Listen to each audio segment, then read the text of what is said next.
Hey guys, welcome to this week's video. The terrible fire TF330. Mine's just got faster.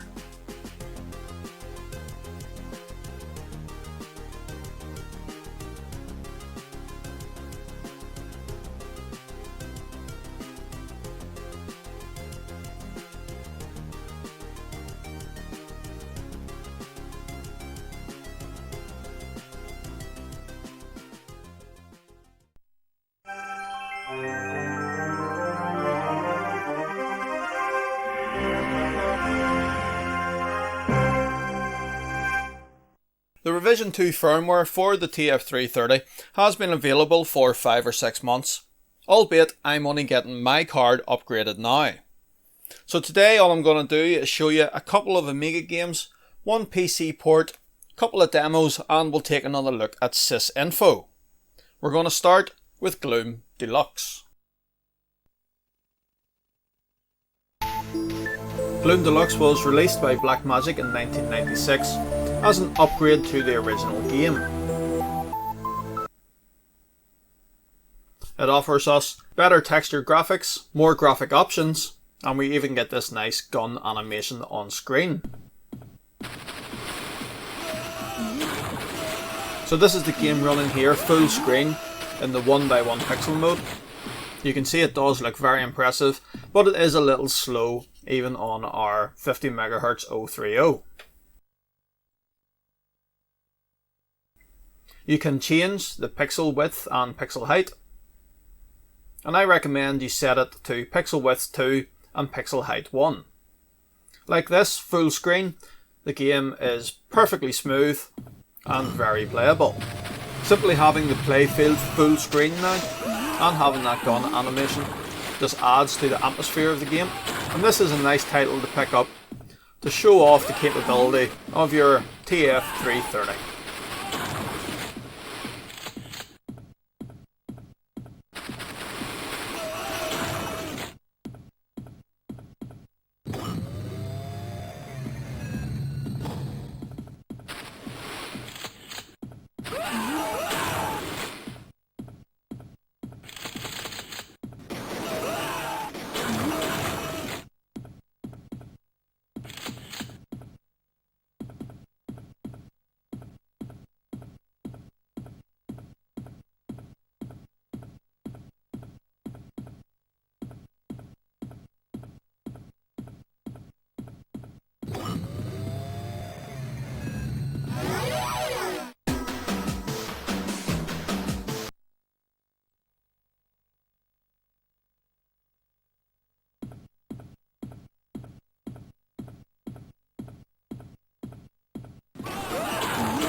The next game we're going to look at then is Breathless, released by Fields of Vision Software in 1995/96.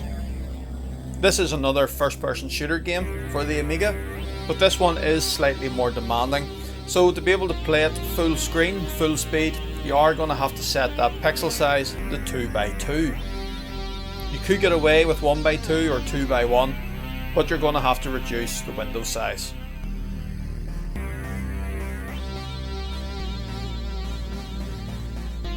So one nice feature of this game is that it supports mouse and keyboard controls. So I recommend you go into the control configuration, change your control to mouse, and also reduce the walking and rotating inertia. As well, it does get a bit annoying in this game in its standard offering. We can then jump into the keyboard configuration, and we'll change our forward, backwards, step left, step right to WSAD. Right, let's jump into the game and see how it plays on our TF330.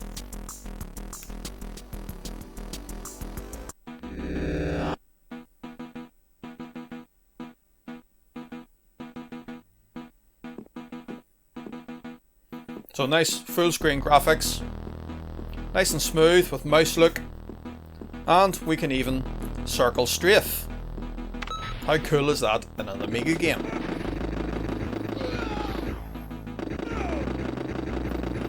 Even with the pixels set to 2x2, I still think the graphics look very impressive. And they are very smooth, as you can see. This is probably, in my opinion anyway, one of the more modern feeling first person shooters on the Amiga. Just with the mouse and keyboard controls, the way you can set them up, this makes for fast, frantic FPS gameplay. And with your TF330, full screen, silky smooth graphics.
Okay, time to look at a port of a PC game. And since we're looking at first person shooters, let's have a look at the daddy of them all, Doom. This is Doom Attack, and we're running just the shareware of Doom 1.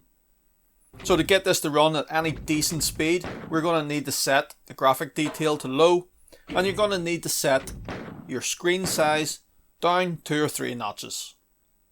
You can see we have an FPS counter in the top left there. And in game, we're getting around 10, 12, 16 FPS. So, for me anyway, it is borderline playable. We are missing the music though. You can enable the music, you need to download the files for that separately. But in doing so does hurt the performance slightly. So to play Doom on your Amiga, well, you really have to do without that iconic music.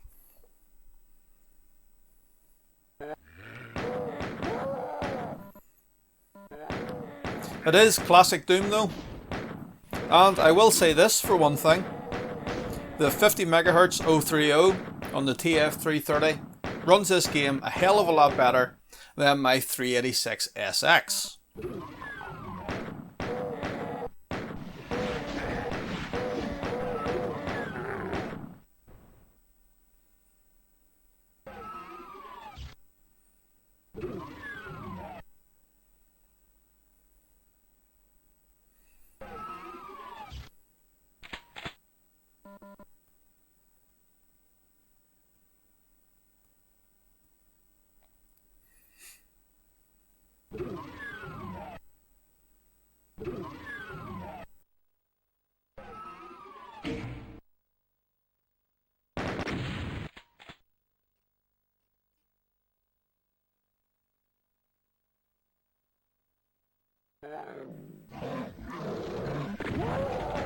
When we get into the second level then, with the slightly bigger environments, you can see the frame rate starting to drop even below 10 on occasion, but it does remain mostly playable. And if you were to reduce the screen size even further, well, the game does get faster.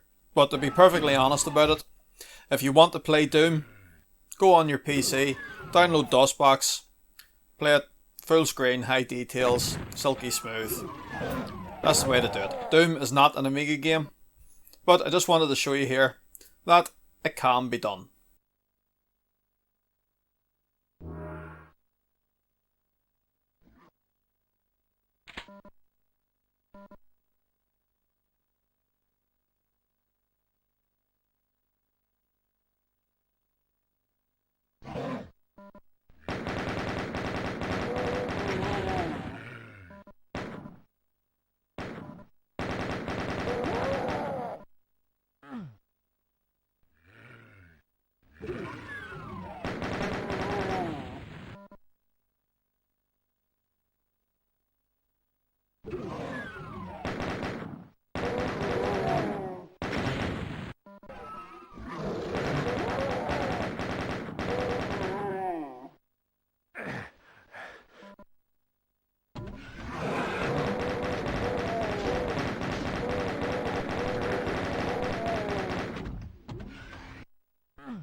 Okay, back to Amiga things, and there's nothing more Amiga than the demo scene.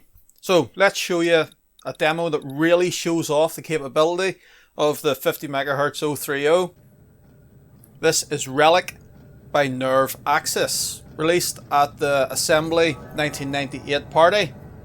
This wee demo, I think, is absolutely fantastic. Some people do say you need an 060 to make the most out of this though, but I think personally, on our TF330, it looks very impressive.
Okay, that demo is quite long, so let's just take a little break from that to try out sysinfo. Just actually how much faster is our revision 2 firmware? Well, let's see.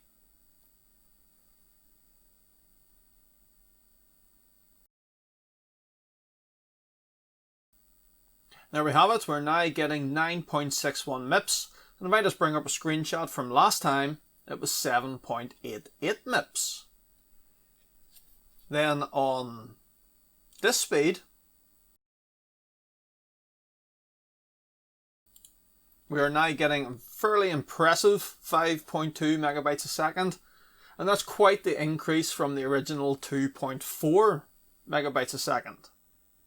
So in terms of MIPS, we are about 22% faster, and for disk speed, we're about 120% faster, which is a serious increase. Either way though, it's so simple to upgrade your TF330 if you're still running revision 1 firmware, so I highly recommend you do it and get your free speed boost. Well, that's it for this week's video. I hope you enjoyed what you've seen. If so, please hit that thumbs up.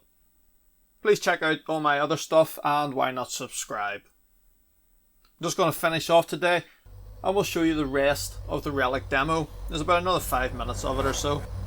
Enjoy!